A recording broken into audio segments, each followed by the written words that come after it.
Good morning, everyone. Welcome to our seventh class of this hybrid English course. Please confirm if you can hear me.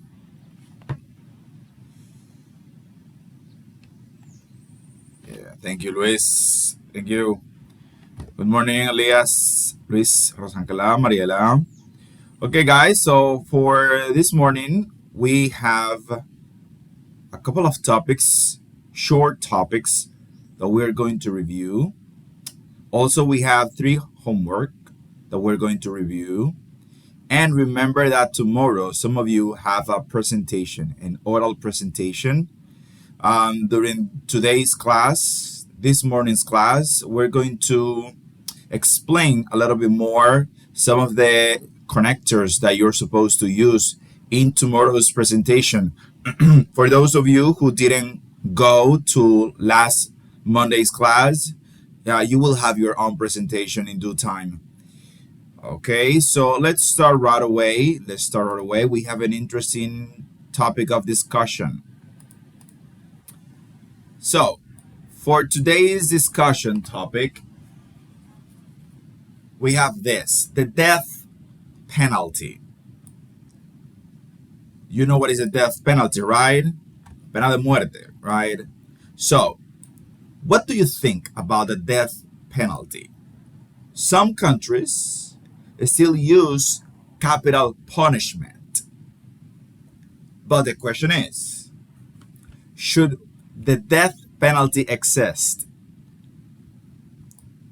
Should the death penalty exist?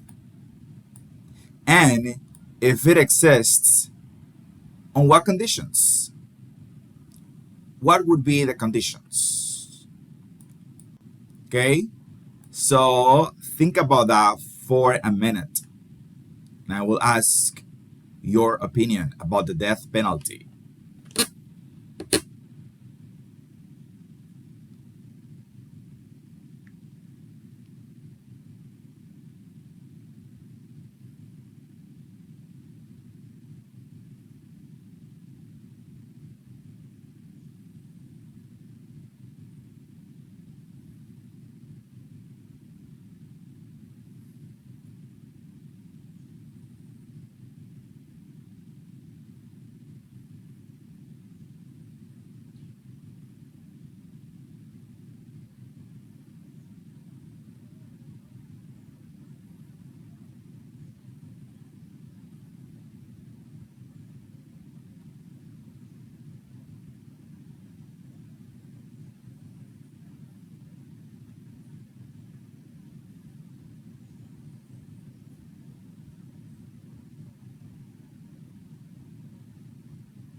Okay, let's start.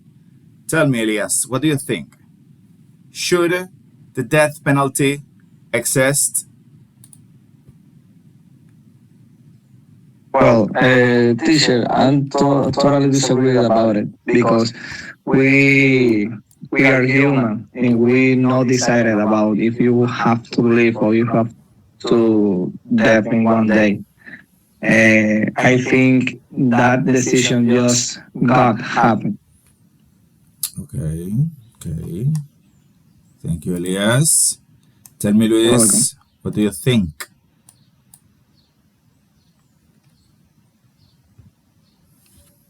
Hmm. As a Christian, we are not we don't agree with putting in the life But the thing is that sometimes there are people that the only way to stop doing the wrong thing, like criminal thing, is to put an end their lives. Um, for example, in Singapore, the death penalty exists, and is one of the most safe places or safe countries in the world. Why? Because you think twice before do a crime. But in an ideal world, it shouldn't exist because you, as Elias said, you don't have you mustn't have the decision of putting an end the life of someone. Just God should have that option. But instead, I think that the better way is, how can I say, when you are in prison forever. What's the term? I think that's death row. Death row. Yeah. Okay, because we are clear that there are people that will never change. For example, there are people that go to the prison one and over again and over again and repeat the cycle. Those people are better in prison than free because they hurt other people, and we have to think about the good people that suffer because those bad people. And I think that's a better solution because the criminal will keep in prison, but they will be alive. Okay. Another things that I think is so dangerous is that point that says irreversible mistakes, because we have cases in the past where innocent people died because of the death penalty, and it's irreversible. So you have to be sure before take that Before making the decision. yes, because if you kill innocent people as criminal, but then in the future you discover that it wasn't him, it's a irreversible mistake. So, but with the other option that is keep in the jail forever, at least that people is alive. Okay. Okay. Thank you, Luis. Just a small correction. So, death row, to be precise, is the place that the people who are sentenced to death are kept while they wait to be executed. The thing is that someone can spend even 20 years in death row, which would be the place where they keep the prisoner until his time of death, until his execution day.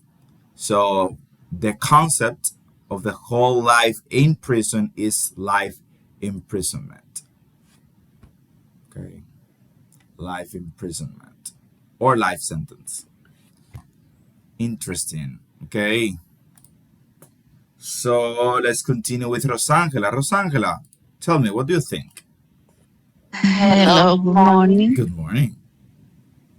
I don't think the death penalty should exist. Okay. I believe in God. one person can't uh, uh, fight the other people. I am against the death penalty because innocent people can be executed, and that mistake cannot be corrected. Uh, in the other way, uh, people when do a mistake can reparate this, and that's it, teacher. Okay. So the idea is make a mistake. We make mistakes. Yes. Okay. We don't use do for mistake. We use normally use make. I mean that the correct expression is make. Never Make. do. Never do. We never do mistakes. We make mistakes. Although make and do mean the same in Spanish, they are used differently in English, and they have their own wording or expressions that they naturally go with, at least from the American's perspective. There is a natural way of pairing them. This is one of the examples, like do the homework or do your homework instead of make your homework. So make a choice, make a mistake, do your homework, do the laundry. Okay, Mariela, tell me, why do you agree with the death penalty? Um, I agree in some cases, really. Okay. For example, when someone make a crime, a crime too bad, like shooting in a public space or like in school, and this happened in a United States, and they have death penalty Yeah. in case like this. But I think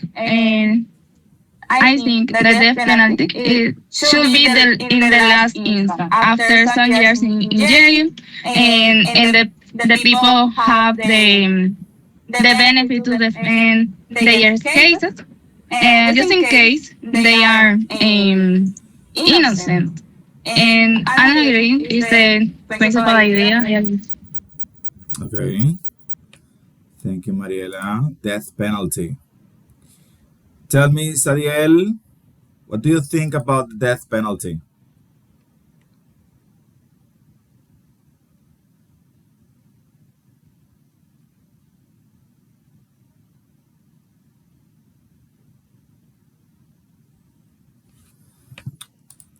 Sadiel, can you hear us? Can you hear me? Okay. Good morning to Okay. everybody. Good morning. And, um, when I think about that, I prefer um, maintain life and to give an opportunity, but all the life in the jail, all the life in the jail, because I I kill like a criminal. It's increasing, no? Maybe not like a criminal, by a letter or with a gun. We are like by my side. We are like that criminal Okay. by my side. Interesting. All time in the jail Life for imprisonment. the life. Life imprisonment Instead of the death penalty. instead of the death penalty. Okay. That's interesting. Okay, I won't make any argument about that. Okay, so Noemi, tell us, Noemi, why do you agree with the death penalty? Good morning. Good morning. I disagree Okay. because I believe that God is the only one who has the role. I mean, decide who dies, who lives. Even though there are many cases of criminals, I have seen some, like the one that killed pursue women and killed them, and the one that kidnapped kids. And those were horrible. I couldn't even sleep those days when I saw those cases. For me, those people wasn't person. For me, they were demons, of course. But in that case, you just, I believe that you just let them in jail for life, Okay. but not to kill them. Okay, so life imprisonment again. Okay. Yeah. Joelina, what do you think, Joelina, about the death penalty?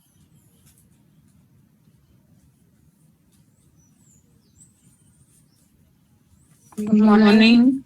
Good morning.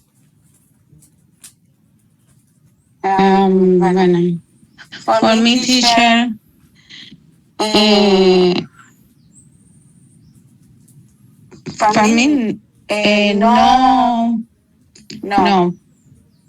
because God is the only one who can decide for lives of every man behind.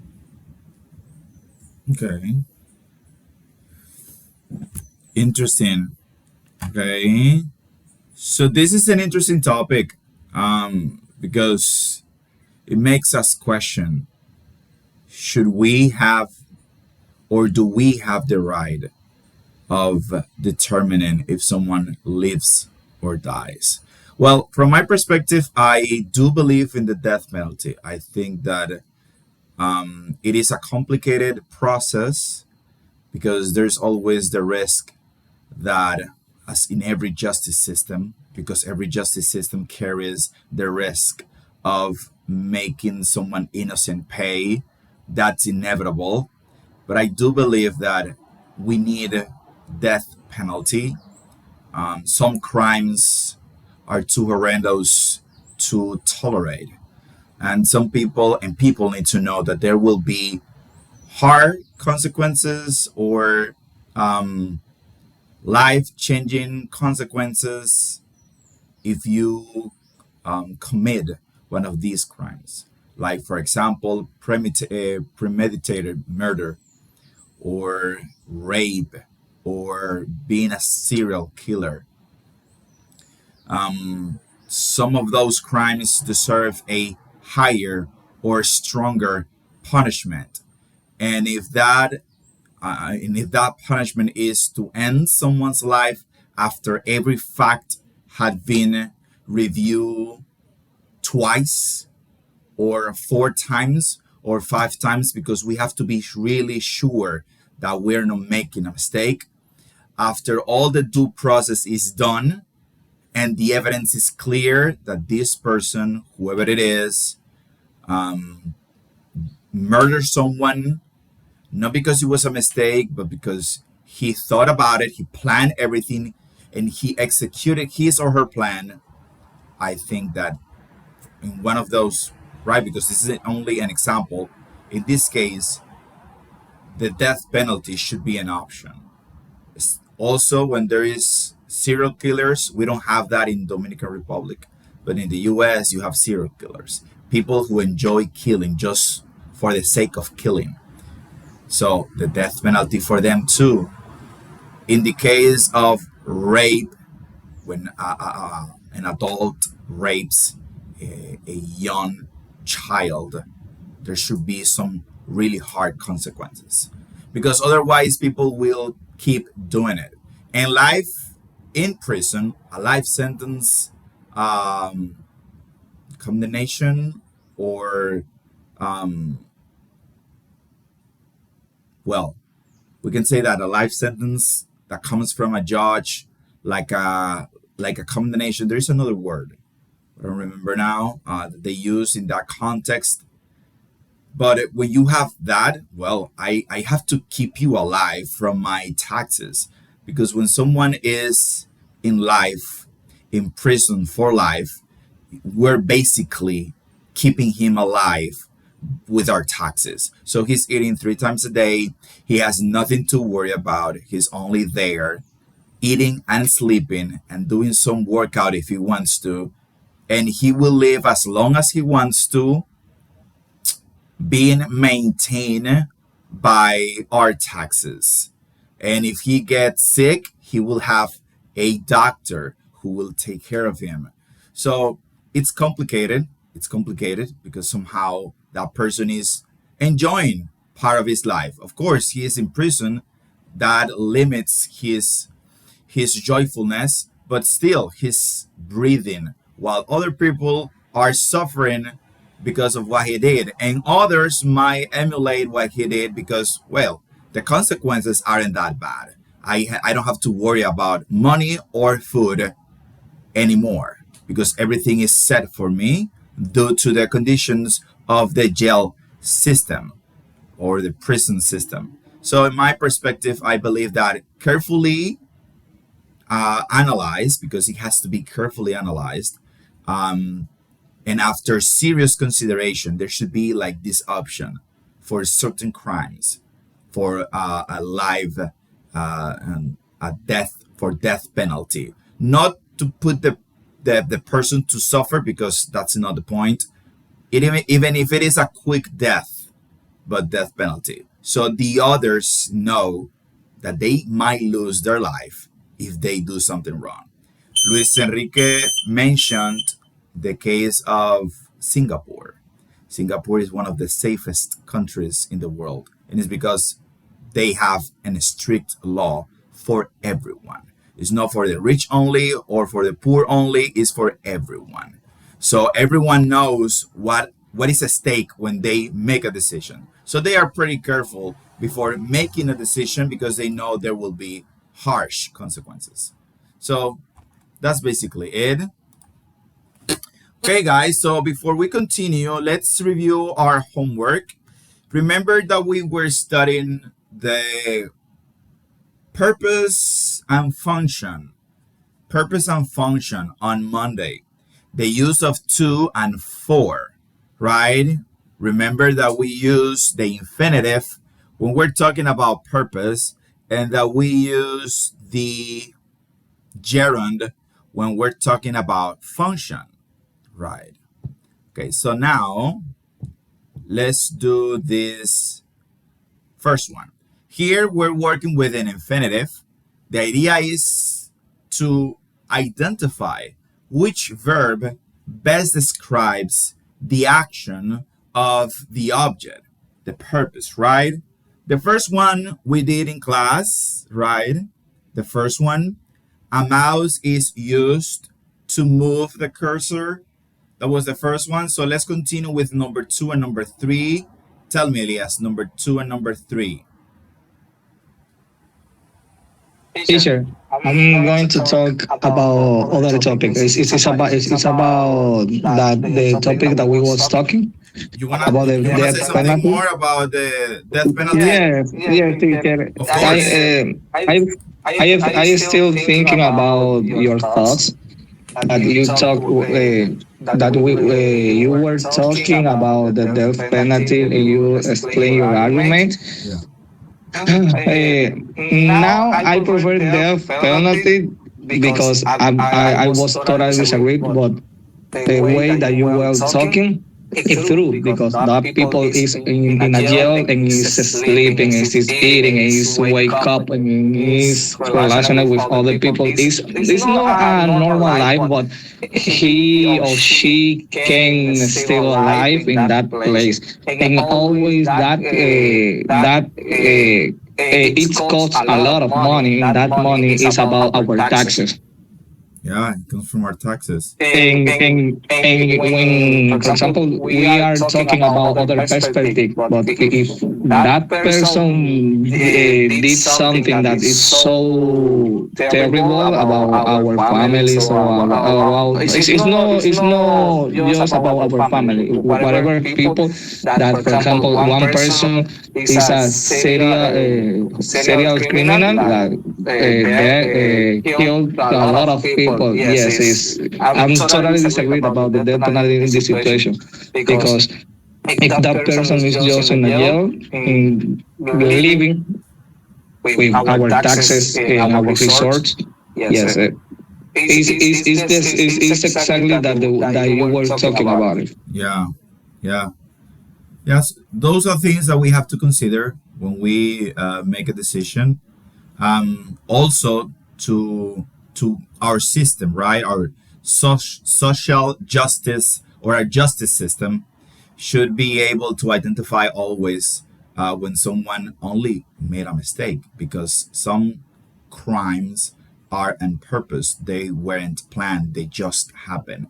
Real mistakes. And for those, the law should contemplate being, sorry about that, being merciful, that is the other extreme. Okay, so we have the rule of law for those who break the law in a horrors way, and we have then the other part of the law for those people who didn't meant or didn't mean, in this case, didn't mean to break the law. It just happened. In the Old Testament, we have evidence of that. They had the death penalty for certain crimes, but they also contemplated the possibility that someone accidentally killed someone, because it can happen. We have read many times in the news that a gun was fired unintentionally. We can talk about death penalty in a case like that because it was unintentionally, and it can happen. And we have to be able to identify if this is a lie or this is true. Obviously, we need to have the resources and the system, and never a decision about the death penalty can be rushed. I mean, like, okay, this person committed this crime, and 3 months later he is being sentenced to death penalty without the proper or the due process, as a lawyer would say. Without the due process, that due process can take maybe 1 year, 2 years, 5 years, as long as it takes, so there is not a minor doubt. It has to be beyond a reasonable doubt that that person is guilty. Okay, so when we are all satisfied that it is beyond a reasonable doubt, okay, now we can make that decision because it's an irreversible decision. And no money is going to compensate the family if that person was innocent and he was framed by someone else, which is something that can also happen. I have heard many stories about that.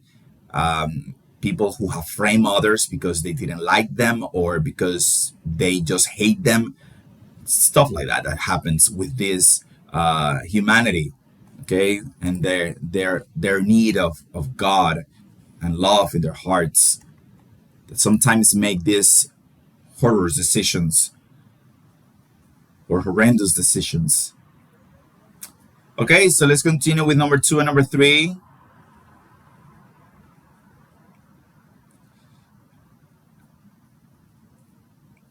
Tell me, Elias, number 2 and number 3.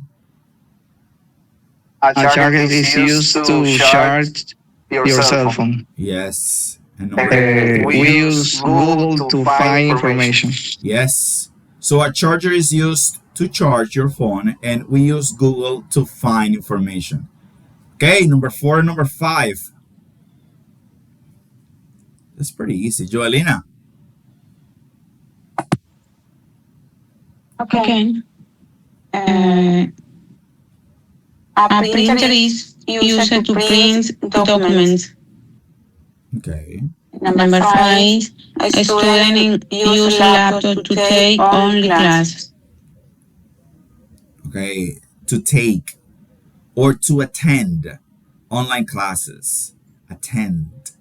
To attend. So a printer is used to print documents, and students use laptops to attend online classes. Okay, number 6 and number 7, Rosangela. A camera is used to take picture, and microphone is used to record your voice. Okay, a camera is used to take pictures and a microphone is used to record your voice. Okay, number 8 and number 9. Well, number 8, number 9, and number 10.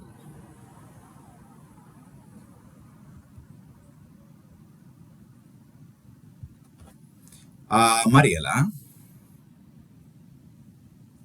Number 8, we use Wi-Fi to surf on the internet, and 9, I password is used to log in your account. Okay. Okay, so we can also say we use Wi-Fi to access the internet. We can say surf in the internet too. We can surf on the internet. A password is used to log in your account or to protect your account. And what about the last one? Tell me, Rosangela, the last one. The last one is people use the GPS to find directions. Okay, that's true. Okay, so now let's continue with the gerunds. Is the same idea for us in Spanish, but for them it's different. So now we're going to use the gerund to express the function. What is the function of these objects? Number 1 and number 2.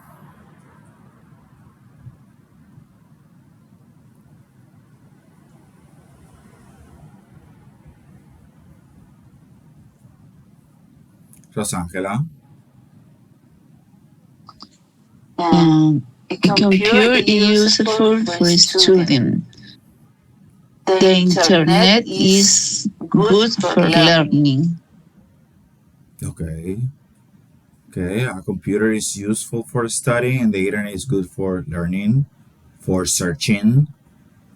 Many things we can do with the internet, right? For learning. Tell me, number 3 and number 4. For communicating. Joelina, number 3 and number 4. Okay. Smartphones are useful for calling. Okay. And number 4. Headphones are useful for listening music. 2, music. Listening to music. Okay. Okay, so smartphones are useful for calling, for communicating. Headphones are useful for listening to music. Okay, numbers 5 and number 6. Number 5 and number 6.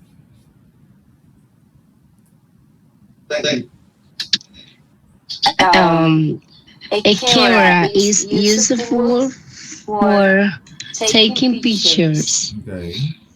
A GPS is useful for finding locations.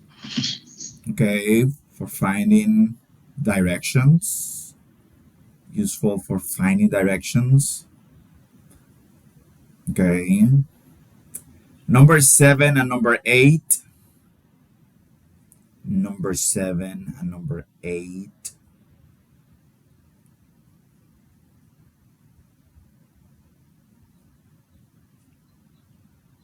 Joelina.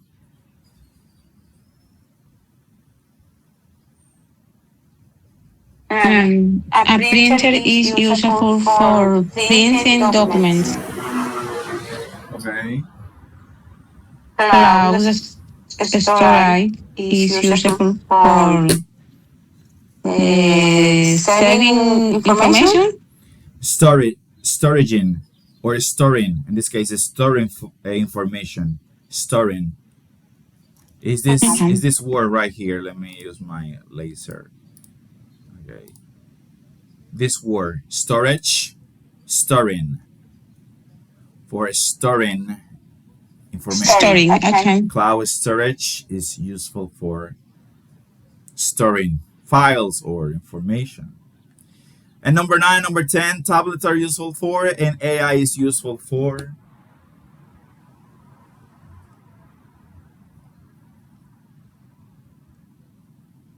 Rosangela.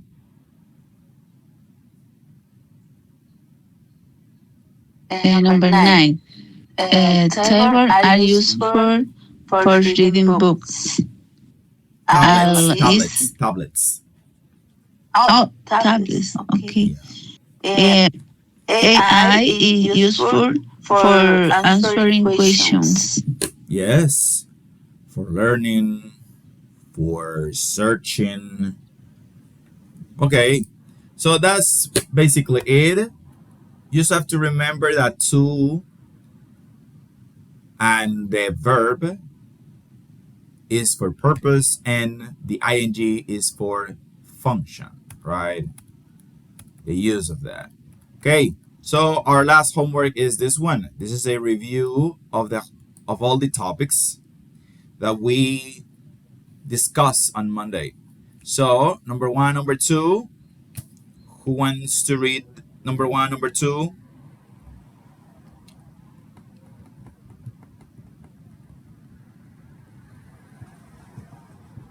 Mariela. A charger is used to charge your phone, and a printer is used for printing documents. Easy peasy. Okay. Number 3 and number 4. Number 3 and number 4. Joelina.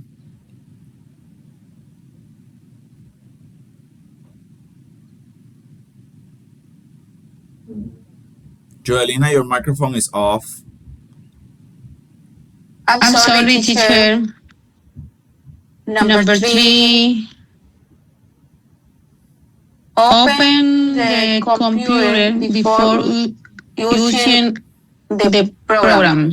Yes, open the computer. This is an imperative. Number 4. Okay.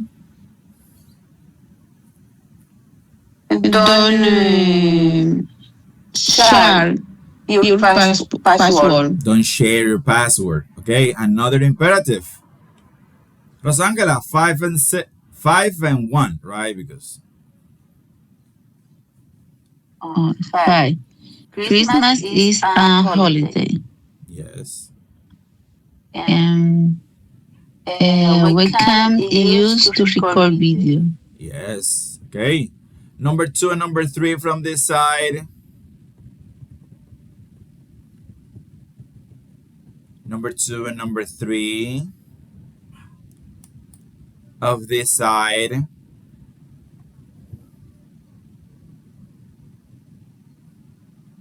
Joelina.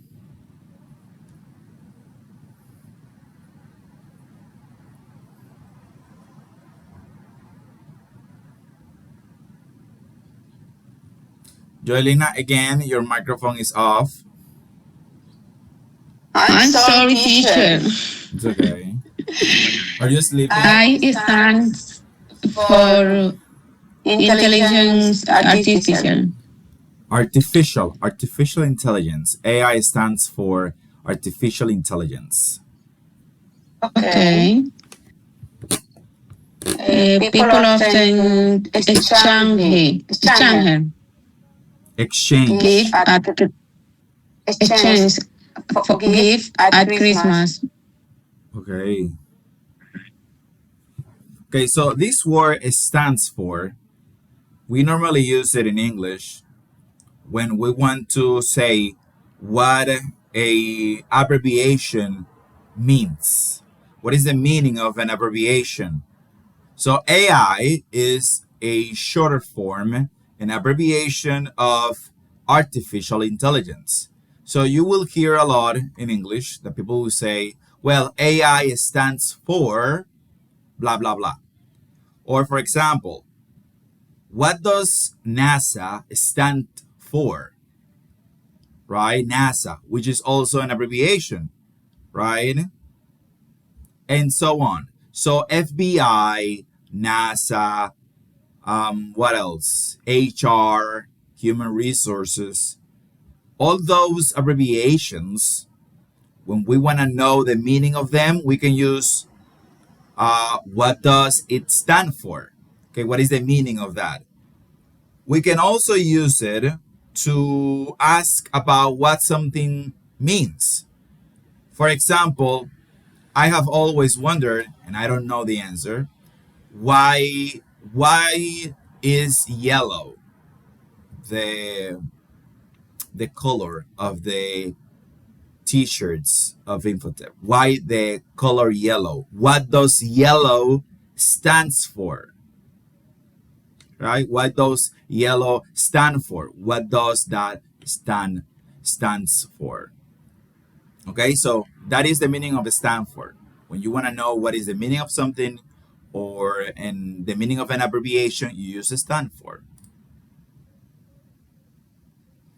For example, we can also say the red color stands for love, right? The red color stands for love. Or the white color stands for peace. So that's the meaning of stands for. So if you hear stands for, you know now what is the meaning of that. And number four and number five, the last two.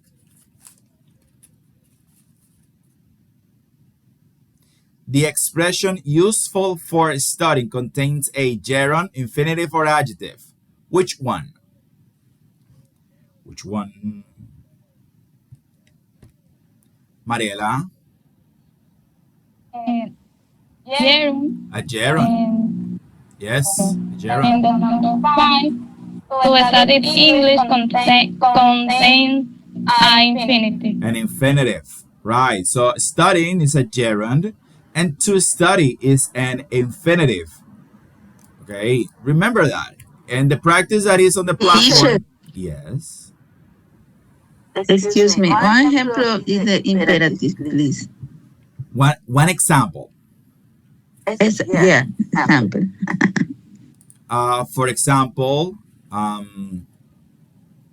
to learn English, you need to study every day to learn. So what makes this sentence imperative?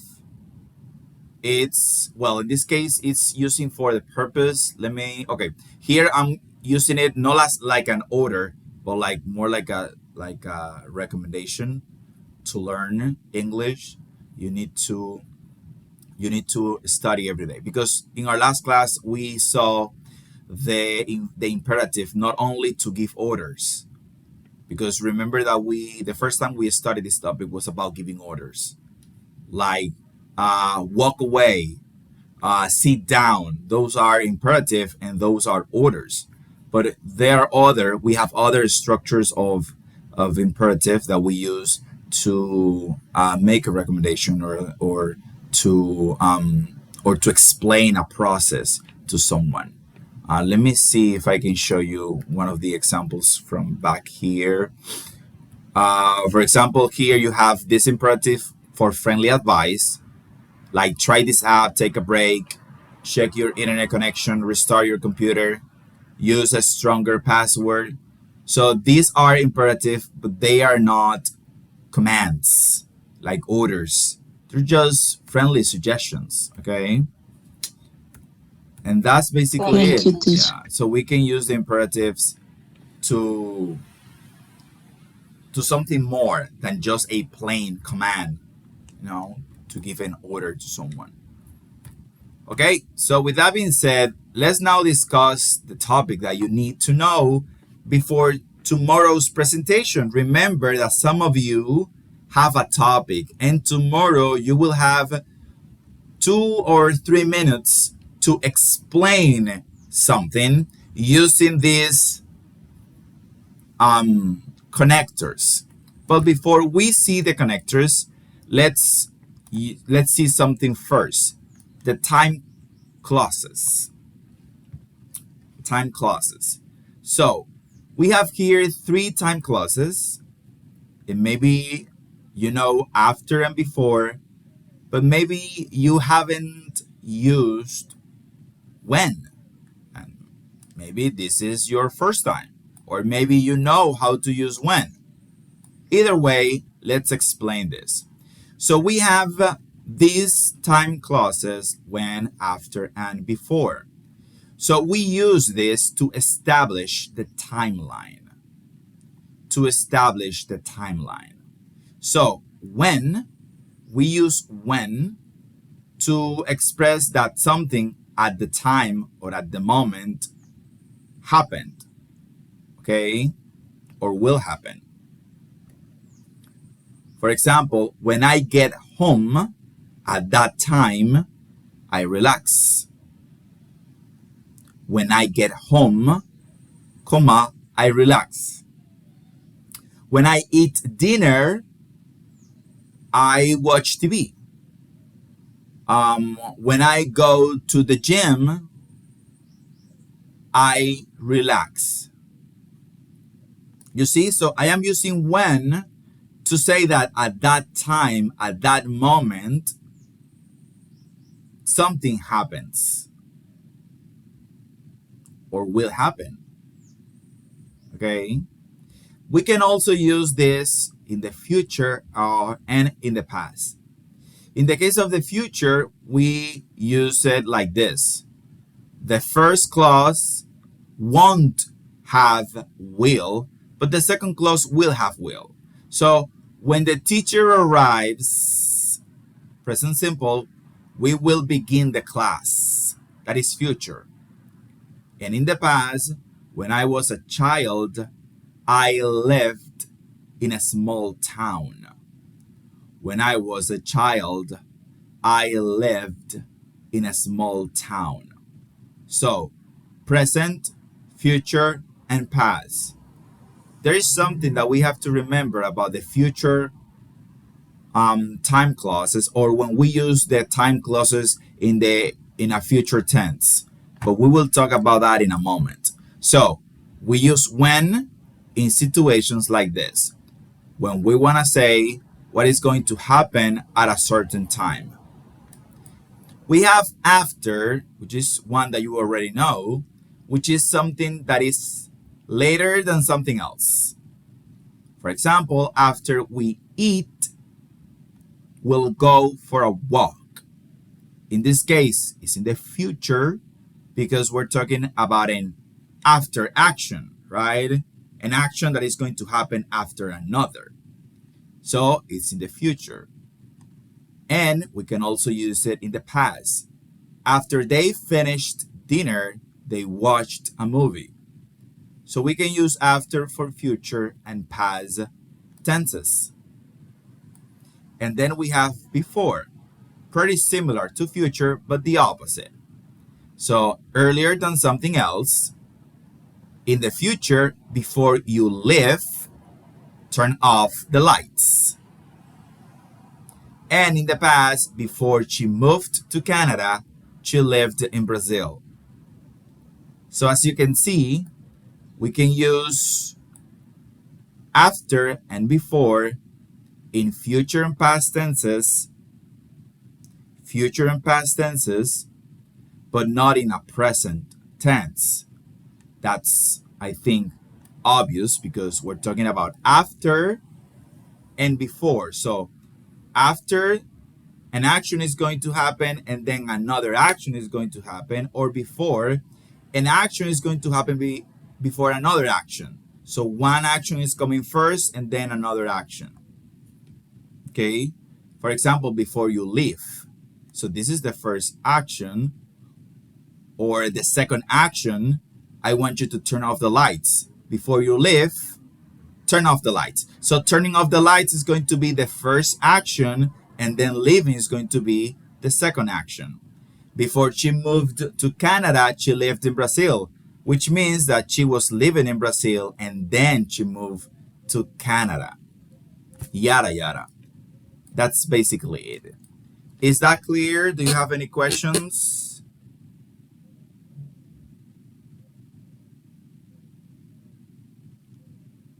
Okay, that is clear. Give me 1 second, guys.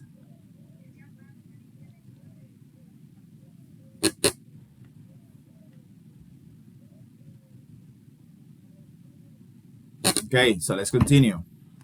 Okay, so here we have what I was talking about before, the future trap. No will in time clauses. So even when the action happens in the future, pay attention to this, the time clause itself remains in the present simple. The future tense belongs only to the main clause. Okay, so as you can see, in the case of when, after, and before, it's the same thing all the time. So when I arrive, I'll call. After she finishes, she'll rest. Before you leave, lock the door. Okay? So we never use will close to the time clause. In this case, in the same sentence that we're using when, or in the same clause, because we normally call these clauses, right? We have here one clause, second clause, first clause, second clause, separated by a comma, right? So when I arrive, this is the first clause. I'll call. This is the main clause. Okay, so the action in the future is after the comma. After the comma, I mean the use of will in this case. We never say when I will arrive, after will she finish, before you leave. Well, here makes no sense. But in the case of when and after, you might feel tempted to use will. When I will, after she will, before you will sounds pretty weird. Okay, so here you have the wrong ways. Like when I will arrive is wrong. After she will finish is wrong. Before you will leave, that is obviously wrong. Okay, so we have to use the future tense after the comma. So we start our sentence, when I arrive, I will call you. After she finishes, she will rest. Before you leave, lock the door. Tell me, Luis. Teacher, that sentence, before you leave, lock the door. I heard that expression in a movie, the opposite way, lock the door before you leave. And I think we can use the other one that way. For example, I call when I arrive, or she rests after she finishes. It's right too. Yeah, you are in this case, you are not like endangering the grammar. You're only switching the clauses. So you are Exactly. keeping every clause separated. What you're doing is changing the wording or the order of the clauses. Exactly. We will see that in the conditionals too, that we can do that. So I'll call when I arrive. She'll rest after she finishes. Lock the door before you leave. So you're saying the same thing, but you're choosing the main clause, or you're choosing the main clause to be at the beginning now, but you're respecting the clauses. So you don't see will with when. They still are separated. So if you do that, it's okay. What you can't do is mix will with the clause. When will, after will, before will. Okay? Yes, I think the key is not to have the future, for example, near to the time clause. Yes, that's the key. You can't have them together. They should be separated. But after you have them separated, you can choose which one you want to say first. I'll call. But obviously, that is for emphasis reasons and purposes. Yeah. Thank you. Okay, let's continue. We also have these guys, expressing evolution and change. English relies on specific dynamic verbs to indicate that a person, object, or situation has shifted from one state to another. Okay? For example, in the case of the environment, the weather became colder. This is a change. The leaves turned yellow. This is another change. Leaves here are las hojas, ¿verdad? Okay, so abstract technology is changing rapidly. My English has become much better. So using verbs like become, get, turn, grow, change, we can indicate that something is shifting from one state to another. Is shifting. Physical, he got stronger after exercising. So people normally use this unconsciously, okay? We don't think of them like this. We just say them. But it is good to know that there's a reason why we do that. It's because these verbs express change in different way. Environment, something we can see or feel. Abstract, something we cannot see, or in this case we can touch, that we can't touch, because something that is abstract, it's something that you can't touch. And physical, something that we can touch, or we can see the evidence as in an objective way, something that we can feel, because we can feel this when we got stronger. It's something that we feel. Okay, so we have here physical, abstract, and environment. At the end, all of these are examples. The key element here is to know that these verbs are normally used in this kind of situations to express that there was a shift. Okay, there was a shift from one state to another. And here we have the connectors. Remember that for tomorrow's presentation, you have to use these connectors, okay? If you want to add a time clause, you are welcome to it. You're welcome to do it, okay? But the main focus is on using the contrast connectors. So remember that we use contrast to reveal tension between two different or opposite ideas. The connector you choose changes the formality and nuance of the relationship. Remember that for tomorrow's presentation, you can't use but, okay? You can't use but, because I know that you know how to use but. I want you to get acquainted with different connectors, like however, although, even though, while, whereas. Okay? So the difference between them is the formality of the contrast, or the idea that they carry are a little maybe different, but at the end is the majority of them are always about contrast. So however is a formal contrast. I wanted to go, however it started raining. Although is for an unexpected result. Although it was expensive, we bought it. So even though a stronger contrast, even though she was sick, she went to school. So as you can see, although and even though, they're pretty related. I mean, they mean practically the same thing, but the emphasis in even though is stronger, because at the end is an unexpected result. If I say even though she was sick, she went to school, I can say although she was sick, she went to school. At the end, what I'm trying to say that this was not supposed to happen, because if you're sick, you normally don't go to school. But the unexpected result is that you were sick and yet you went to school.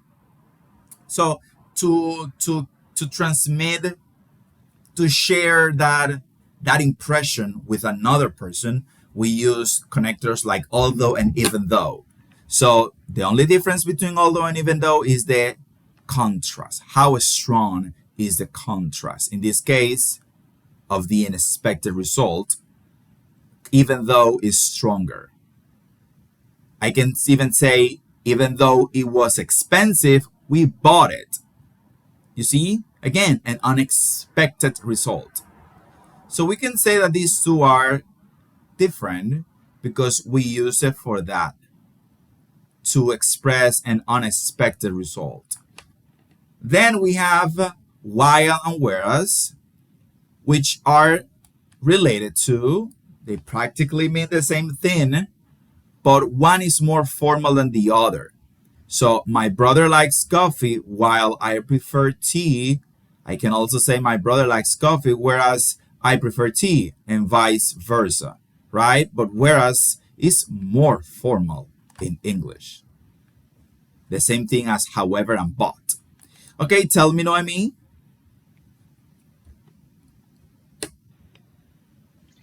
Teacher, the presentation about tomorrow is with those connectors. Yeah, yeah. We also gave to However, the also, yeah, we also gave to the students topics that you will see tomorrow. okay. Yeah, because we use specific topics that will ensure that they have to use this because they have two different options or two ideas like city versus country or technology versus how can I say this, practical things. I don't know, but those versus topics are the ones they have, and they will be forced to use these contrast connectors. In the case of you guys who weren't on Monday, you will have a different presentation with something different. Okay. Any questions about this? Is this clear about the connector node?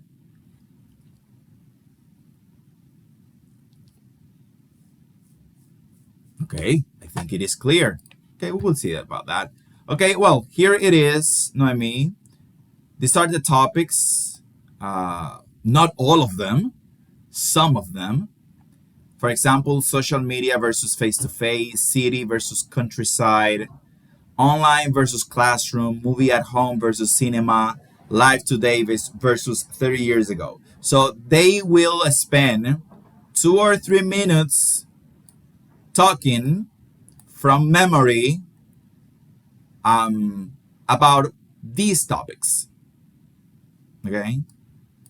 We will set a timer on the screen so we can measure exactly how long did they spend talking without doing because that does not count. Okay, we need control, and this is the rubric that we will use to evaluate the class tomorrow.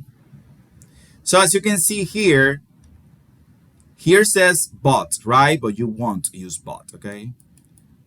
You will use however, although, even though, while, whereas. I don't want you using but. Not now. It's too easy. Okay, you can use expressions of change like become, get, grow, turn, change. Comparison adjectives, better, easier. You will have to use them because you're comparing. And your clear personal opinion, I believe, in my opinion, something, okay? This is what I will use to evaluate your presentation tomorrow. Okay, so let's continue. Now we're going to dive into the conditionals. Tell me, Rosangela. Teacher, I confused. The presentation is about my life. No, the presentation on Monday, we gave some topics to the students that were at class. Okay, so we gave them some topics that they will present tomorrow. So if you weren't in the class last Monday, you don't have a topic. You will only listen to the presentations. Okay, thank you. Yes, because we divided them on Monday because it wouldn't be fair to give you a topic now for tomorrow. Okay. So we gave the topic on Monday, so no excuses will be allowed because you had one full week. Okay, so let's continue with this. Describing consequences with if. Okay, so now let's talk about if, because we're going to introduce two conditionals this morning. So the word if introduces a condition. It answers one core question. What happens if something occurs? Okay, so the if is the condition, right? And then we have an output, which is the consequence. So a condition leads to an action that leads to a consequence. So if condition, right? The action, study, the result, you learn, right? That is the idea of the if. But there's something that we have to keep in mind. In English, we have different ways of using if. Different ways of using if. And we call that conditionals. So, in the case of the conditionals, we have 4 conditionals. 0, first, second, third, type 1. The third can be type 1 and type 2. So we have actually 5 conditionals. If we take those into consideration, if we count them too. So for now, we're going to work with the first 2 and the easiest ones. The 0 conditional and the first conditional. Okay, so let's start with the 0 conditional. So when we use 0 conditional? Well, we use 0 conditional to talk about facts, general truths, rules, and habits. The idea is that all of these situations are always true. Okay?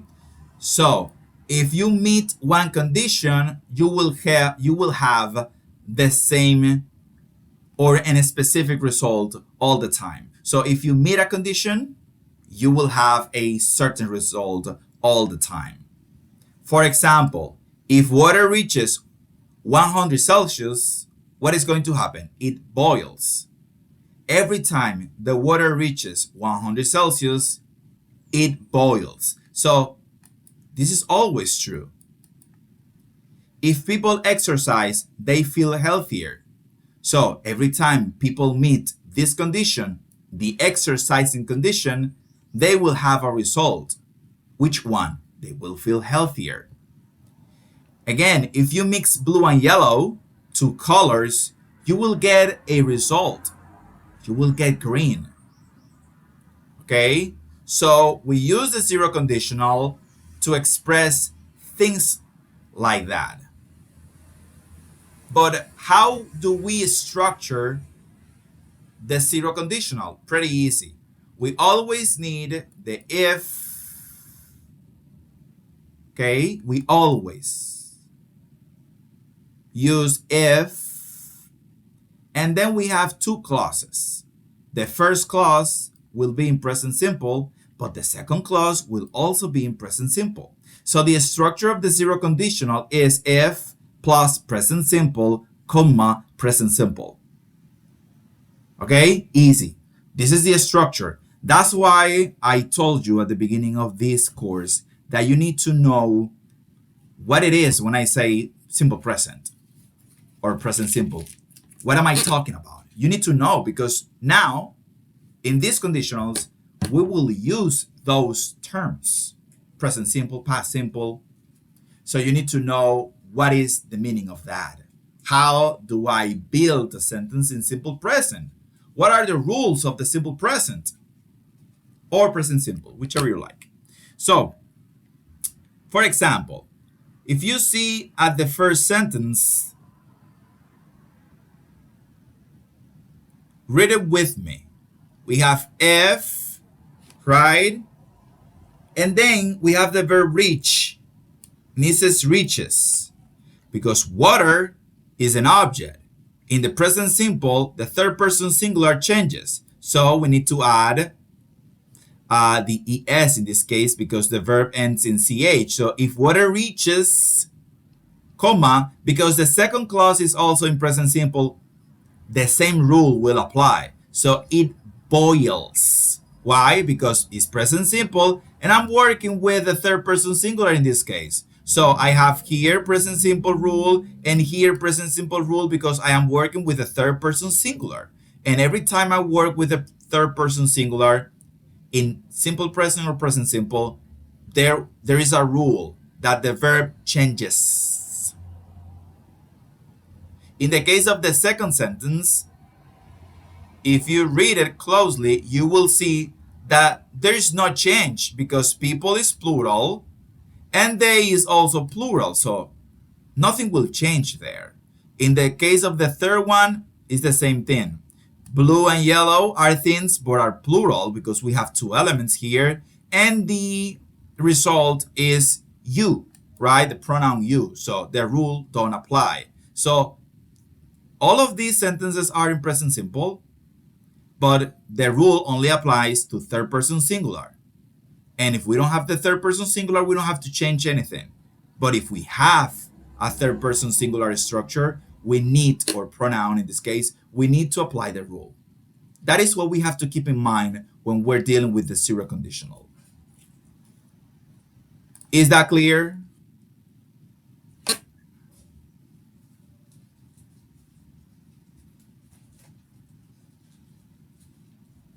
If it is not clear, you can ask any questions you want.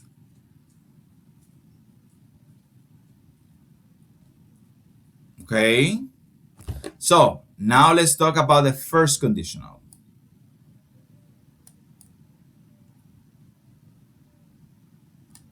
Okay. So we have here the first conditional. So, zero conditional, we use it for facts, general truths, rules, and habits. The structure is if, present simple, present simple. So what happens with the first conditional? Well, first conditional, we use it for something different. And here things start to change. Possible future situations may be true. Okay? So we use the first conditional to talk about a possible future situation. And here, let's read the sentences. If it rains tomorrow, we'll stay home. As you can see, this is a future possible or a possible future situation. If you study hard, you'll pass. Another possible future situation. If they save enough money, they'll travel next year. Another possible future situation. So, what is the structure of the first conditional? Pretty simple. We need if followed by present simple, the if clause, because this is an if clause, the same as this one, is present simple followed by the will clause. Okay, so let me explain that again.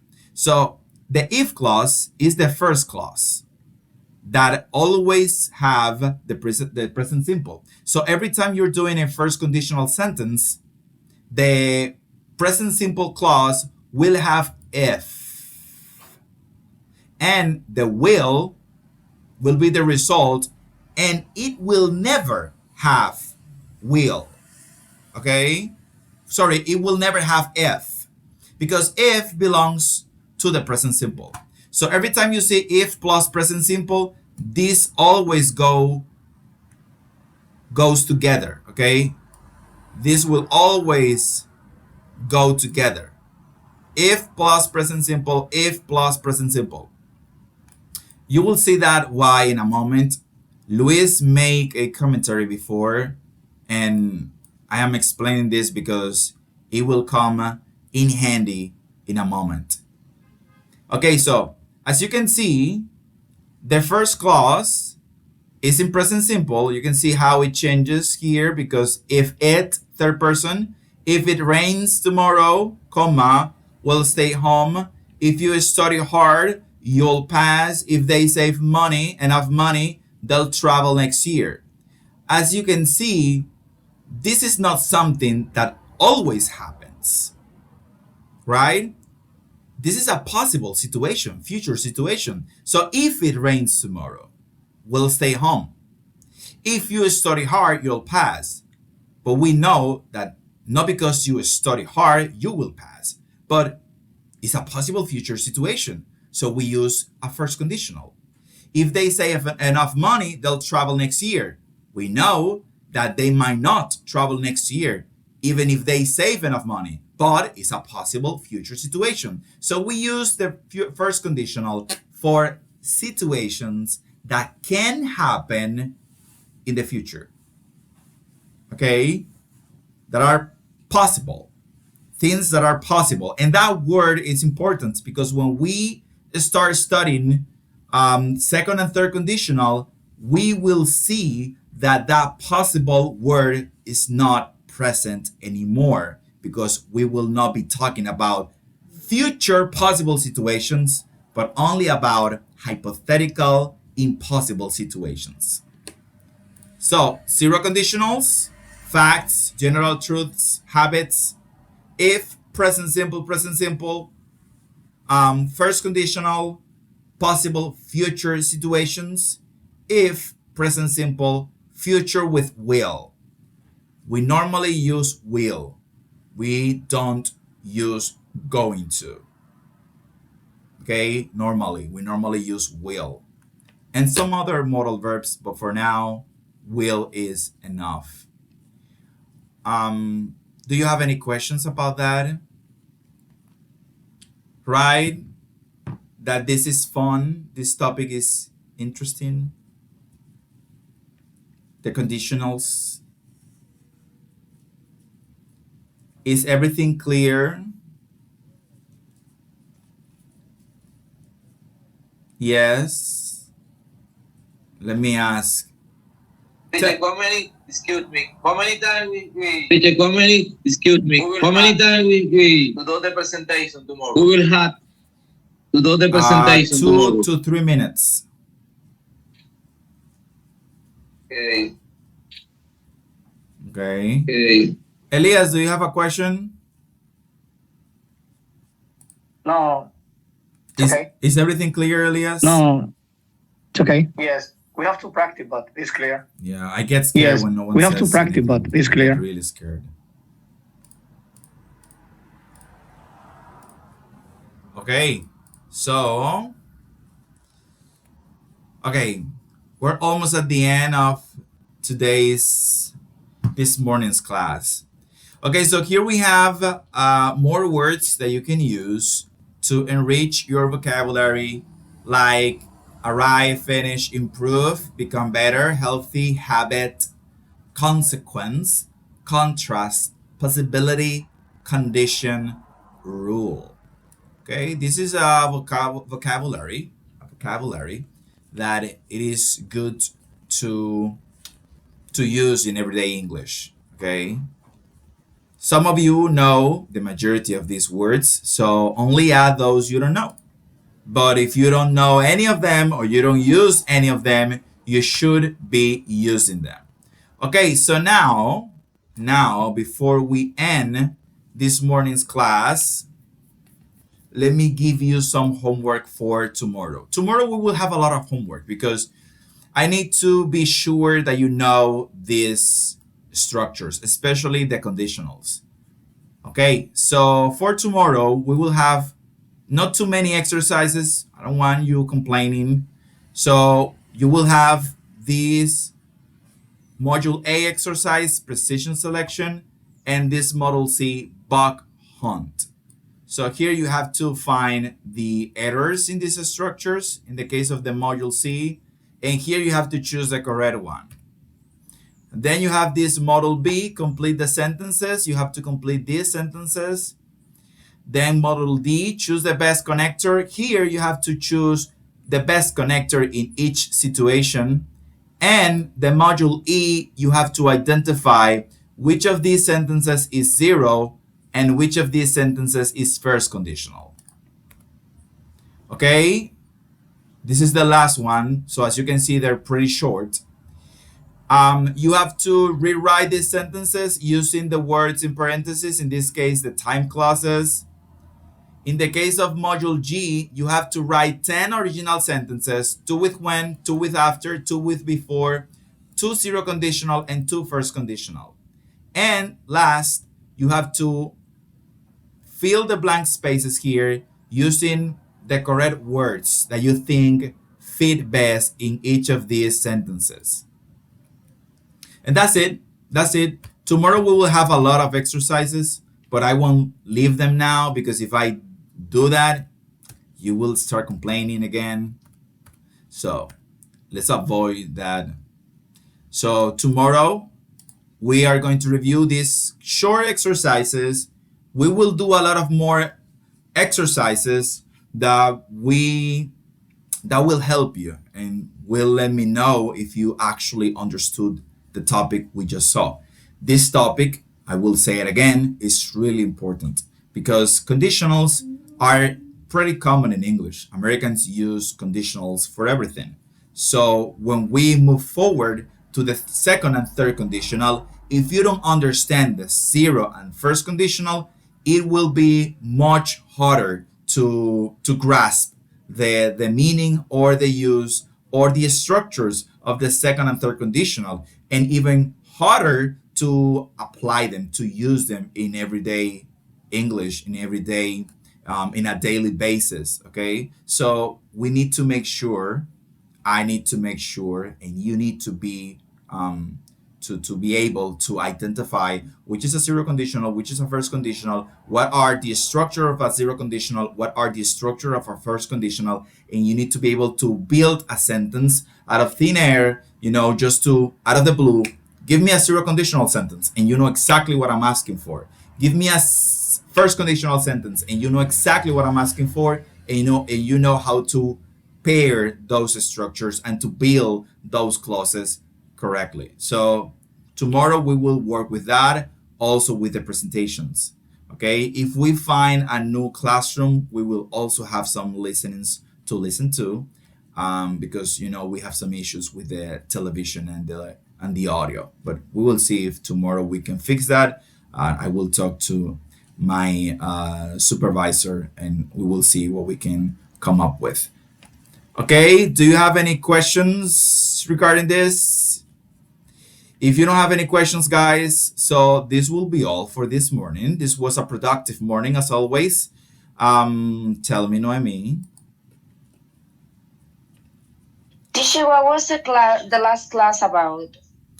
The last class was about first reviewing all the exercises about the modal verbs. The last exercises about the modal verbs. Teacher, what was the last class about? About holidays and imperatives and the use of to and for. Infinitive. Yeah. And infinitive as well. Yeah, that is the use of to and for. Yes, to for the infinitive structure and for gerunds.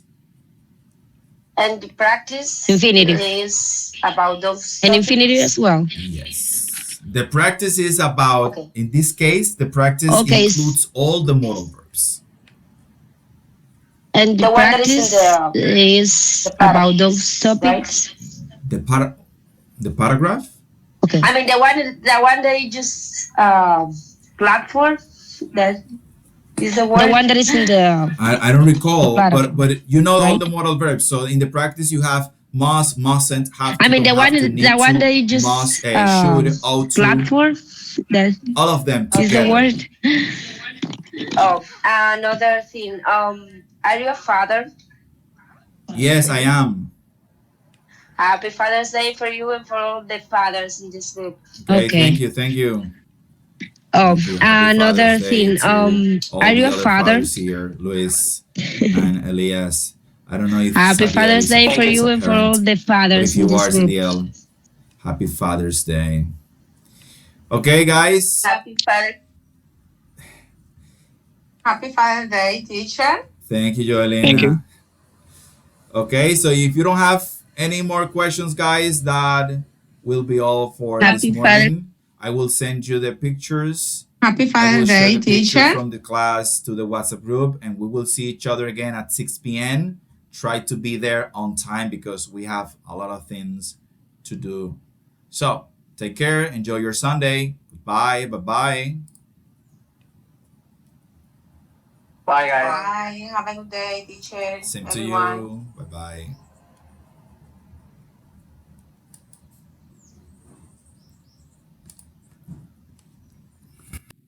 Bye, guys. Bye. Have a good day, teacher. Everyone.